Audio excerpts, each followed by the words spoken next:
अपनी मां नूतन, पिता प्रदीप, भाई राजन और भाभी सविता के साथ रहा करता था। सविता, अरे ओ सविता। आ रही हूँ। क्यों चीख रहे हो? अरे मुझे ऑफिस के लिए लेट हो रहा है और अभी तक मुझे नाश्ता नहीं मिला। उफो, तो नाश्ता ही तो बना रही हूँ किचन में। भरतनाट्यम नहीं कर रही हूँ वहाँ। अरे चिल भाभी चिल, इतना गुस्सा क्यों? मैं घर में अकेली काम करने वाली और ये ऐसे बात करते हैं जैसे मैं कोई मशीन हूँ। अरे इतना क्यों चिल्ला रही है? हर बहू अपने घर को संभालती है, तू क्या कोई नया काम कर रही है?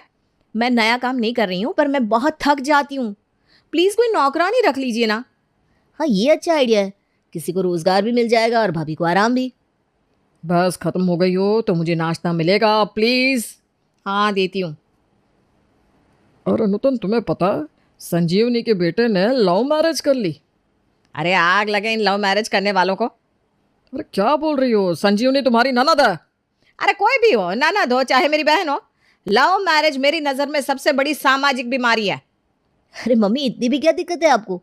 उनकी लाइफ उनकी मर्जी। हाँ तो वैसे ही मेरी लाइफ मेरी मर्जी। मुझे नफरत है लव मैरिज से और मेरे घर में कभी भी लव मैरिज नहीं होगी। नूतन ने इनडायरेक्टली प्रेम से बोल दिया था कि उसे भी अरेंज मैरिज ही करनी पड़ेगी, लेकिन उसे नहीं पता था कि प्रेम की तो एक गर्लफ्रेंड भी है जिससे वो शादी करना चाहता है। शाम का समय था। प्रेम अपनी गर्लफ्रेंड शीतल से मिलने कैफे में गया। यार शीतल, मम्मी का रिएक्शन देखकर मैं तो बहुत परेशान हो गया हूँ, पता नहीं क्या होगा। क्या हुआ प्रेम? उन्होंने फिर से लव मैरिज के खिलाफ कुछ कहा? हाँ, उन्होंने साफ साफ कहा कि लव मैरिज उनके घर में कभी नहीं होगी। पता नहीं उनको क्या दिक्कत है लव मैरिज से। तो अब क्या करेंगे हम दोनों की शादी कैसे होगी? मैं तुम्हारे बिना नहीं जी पाऊंगी। अरे मुझे नहीं पता शीतल, मैं भी बहुत कंफ्यूज्ड हूँ। क्या तुम्हारी मम्मी को समझाना मुश्किल है? मुश्किल नहीं, नामुमकिन है। वो अपनी सोच से टस से मस नहीं होगी। तो फिर हमारी शादी कैसे होगी प्रेम? हमें कोई रास्ता निकालना होगा। सोचो सोचो, कुछ सोचो। अगर मैं तुम्हारी मम्मी के सामने अपने आप को अच्छा और सर्वगुण संपन्न साबित कर दूं, तब तो वो मान जाएंगी ना? हाँ शायद, लेकिन तुम उनके सामने अपने आप को कैसे साबित करोगी? पता नहीं, बस मुंह में आया तो बोल दिया। टेंशन में ना कुछ भी बोल रही हूँ। प्रेम और शीतल कैफे में बैठे रहते हैं। प्रेम कुछ सोचते हुए शीतल की ओर देखता है। प्रेम, क्या सोच रहे हो? कोई आइडिया है क्या तुम्हारे पास? हाँ एक प्लान है, लेकिन पता नहीं तुम्हें कैसा लगेगा। बताओ ना प्रेम जी, ऐसा भी रास्ता हो बताओ। तुम हमारे घर में नौकरानी बनकर आ जाओ। है? नौकरानी? देखो मम्मी को ना कोई शक भी नहीं होगा और तुम हमारे घर में भी रह पाओगी। अगर इससे हम एक साथ रह सकते हैं और शादी कर सकते हैं तो मैं तैयार हूँ प्रेम। सच में शीतल, तुम्हें कोई प्रॉब्लम नहीं है? नहीं प्रेम, अगर इसमें हमें साथ रहने का मौका मिलता है तो मैं कुछ भी करने को तैयार हूँ। शीतल शीतल शीतल, तुम सच में कमाल हो। दोनों एक दूसरे को देखकर मुस्कुराते हैं क्योंकि उन्हें अब एक उम्मीद नजर आ रही थी। अगले दिन शीतल, जो अब मंजू के रूप में घर की नौकरानी बनने जा रही थी, प्रेम के घर पहुंची। सविता दरवाजा खोलती है। हाँ बोलो, क्या काम है?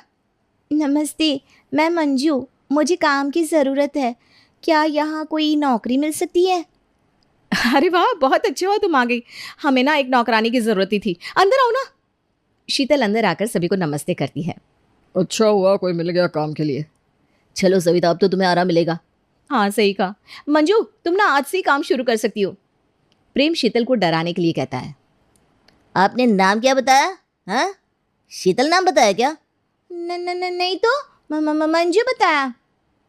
पर मंजू, मैंने शायद तुम्हें कहीं देखा है। ये सुनकर शीतल और ज्यादा घबरा गई। अब तो प्रेम का भी गला सूख गया। अरे मम्मी, क्या बोल रही हो आप? अरे सभी नौकरानियों की शक्ल एक जैसी होती है, इसलिए शायद ऐसा लगा होगा मुझे। जी ऐसा ही होगा। ओह थैंक गॉड, बच गए। मुझे तो लगा भांडा फूट गया। शीतल ने राहत की सांस ली और सभी को देखकर मुस्कुराई। सभी बहुत खुश थे कि अब सविता को काम में मदद मिल जाएगी, लेकिन प्रेम की खुशी का राज किसी को नहीं पता था। शीतल ने घर में काम करना शुरू कर दिया। पहले दिन से ही नूतन ने उसे एक मशीन की तरह काम पर लगा दिया। मंजू, सबसे पहले घर में झाड़ू लगा दो। जी मम्मी जी। मेरा मतलब मालकिन जी। जी मालकिन जी। मम्मी जी, आज के बाद कभी भूल से भी मुझे मम्मी जी मत बोल लेना, वरना तेरे ज़बान खींच लूंगी। तू और मेरी बेटी। शीतल को नूतन का ये रवैया बहुत बुरा लगता है, पर वो चुपचाप पूरे घर में झाड़ू लगाने में लग जाती है। झाड़ू लगते ही नूतन फिर से उसे आवाज देती है, अब पोछा लगाओ, हर कोने को चमका दो, चलो। जी ठीक है। पोछा लगाते हुए शीतल की कमर दर्द करने लगी, लेकिन उसने काम जारी रखा। जैसे ही पोछा खत्म हुआ, नूतन ने फिर से उसे बुला लिया। मंजू, चलो बर्तन धो दो। जी अभी करती हूँ। बर्तन धोते धोते शीतल की उंगलियों में दर्द होने लगा, लेकिन फिर भी वो काम करती रही। बर्तन धोते ही नूतन को कुछ और याद आ जाता है। मंजू, चूल्हा साफ कर दो, बहुत गंदा हो गया है। ये आज ही जरूरी है क्या? नहीं नहीं, अगले साल कर देना। क्या? अरे क्या की बच्ची, जो कह रही हूँ वो कर। चूल्हा साफ करने के बाद शीतल ने सोचा, हाँ अब तो थोड़ी राहत मिलेगी। लेकिन हमारी नूतन, उसने तो फिर से उसे बुलाया। मंजू देख, कुछ कपड़े गंदे पड़े होंगे बाथरूम में, जाओ उन्हें धो दे। जी अच्छा। शीतल की हालत बहुत खराब हो गई थी। उसकी कमर, उंगलियां, पैर सब दर्द कर रहे थे, इसलिए वो अब कुछ देर लेट कर आराम करने लगी।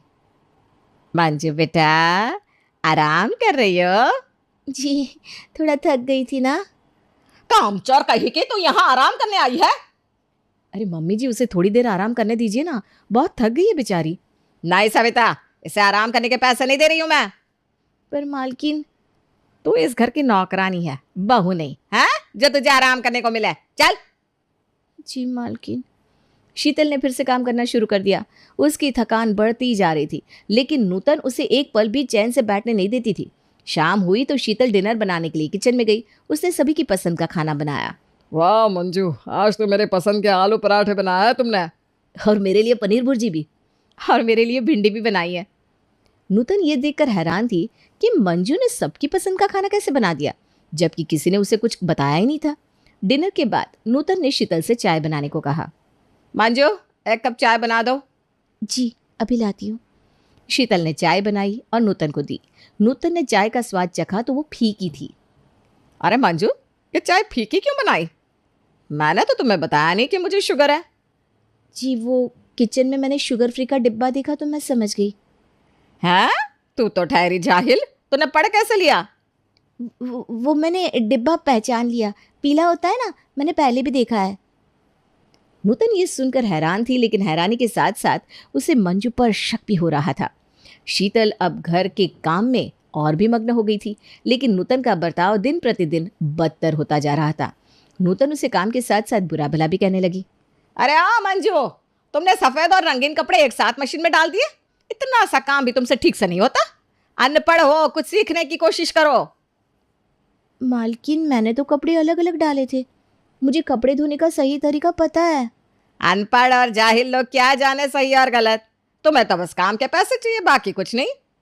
शीतल को यह सुनकर बहुत बुरा लगा।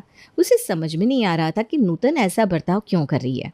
तुम जैसे गरीब लोग बड़े लोगों की तरह बनने की कोशिश करते हो, पर बन नहीं पाते कभी, इसलिए तुमसे जितना कहा जाए उतना ही करो। मालकिन मैं। शीतल गुस्से में कुछ बोलने वाली थी, लेकिन उसने खुद को रोक लिया। उसे अपने प्यार के लिए ये सब कुछ सहना था। जी मालकिन, मैं ध्यान रखूंगी। शीतल ने खुद को संभाला और फिर से काम में जुट गई।